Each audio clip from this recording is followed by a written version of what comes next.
What's up my friends, my name's Jason Morris. I'm back to do another video on what camera gear I take when I go traveling and do photo shoots. Now, we're going to New South Wales this weekend and I'm going to show you exactly what I'm going to take in my backpack to get the kind of images that I want when I'm over there.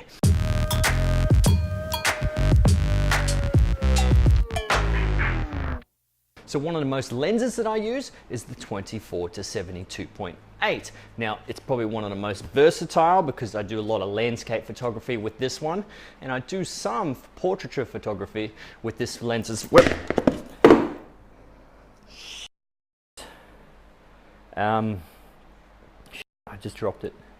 Gotcha. It's fake. It's a coffee cup. How cool is that? It actually says Nikkor. Anyway, let's go to the B-roll.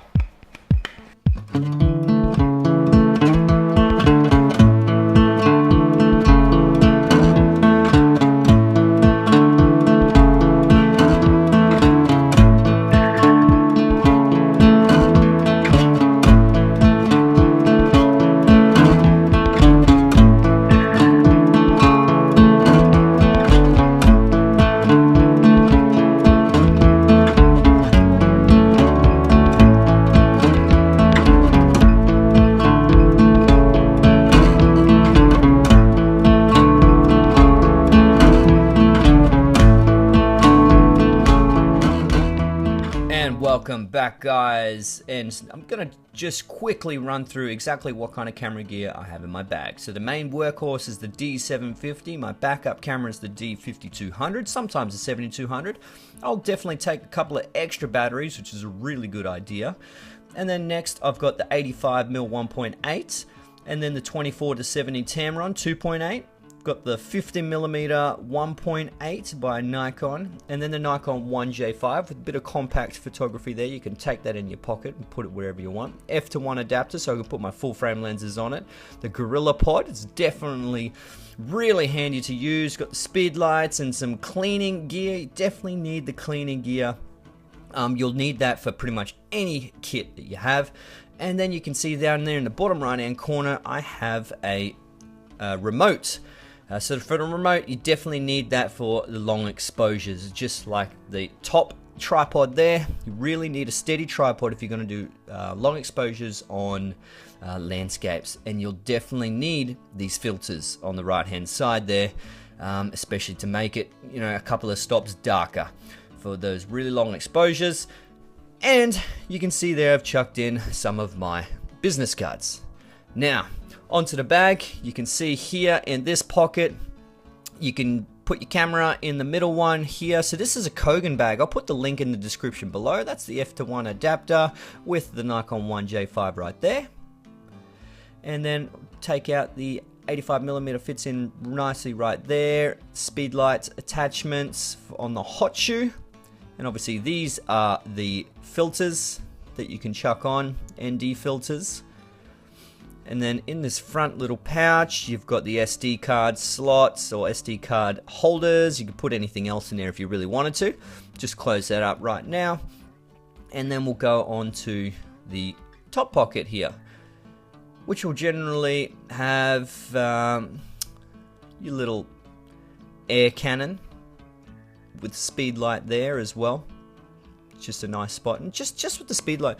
So what I do is I use rechargeable batteries. It's definitely optimal if you're going to be using rechargeable, because you're going to be recharging them pretty much every shoot. It depends on how much you use them, but I definitely recommend buy rechargeable because it's going to save you a lot of money in the long run.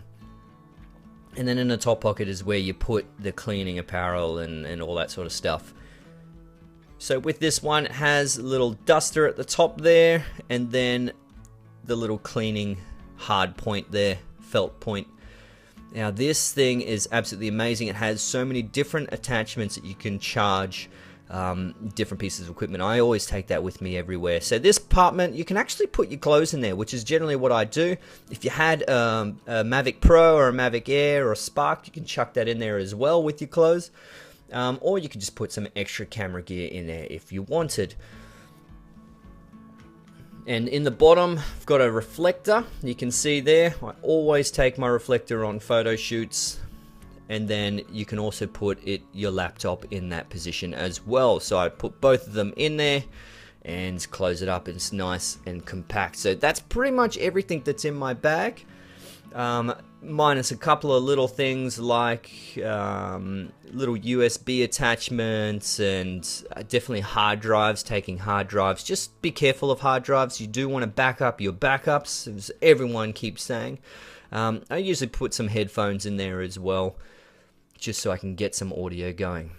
Welcome back, guys. So one thing you need to remember at the end of the day, if you have a lot of equipment, you need to organize what equipment you actually need. So if you're going to be traveling, just taking some snapshots or doing street photography or even booking in photo shoots, you need to think about what you're actually going to be shooting and what you need.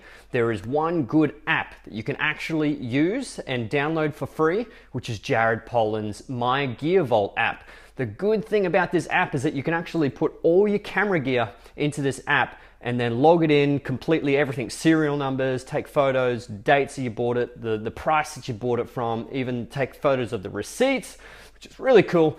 And then what you can do is you can put specific camera gears into different folders. So if you have, let's say, a wedding shoot, you can put all the camera gear that you need for weddings, and then you've got a list of it. So it's also a good checklist. So if you do need to go traveling and you're doing a quick photo shoot, you know what type of photo shoot it is, you bring up the list and then you can see what gear you need. So you can tick off the checklist, put it into your bag, away you go. Because you don't want to take too much gear, because most plane flights, you have specific weights, limitations that you can carry inside with carry-on or checked baggage. Now, the biggest thing is you want to bring as much expensive camera gear with you on the plane, because if the airline actually lose your bags, then you're not in the loss because you've actually got the main camera gear with you. What I generally do is I take it with me, because if the camera's gone, then you're completely stuffed. You can't do anything about it. But if they lose your clothes, you can just buy clothes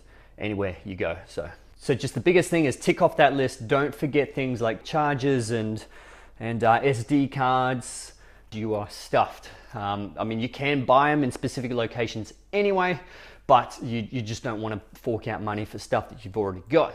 So thanks for watching my video, guys. Please like and subscribe if you already haven't, and definitely watch out for my next videos when they pop up. See you next time, guys.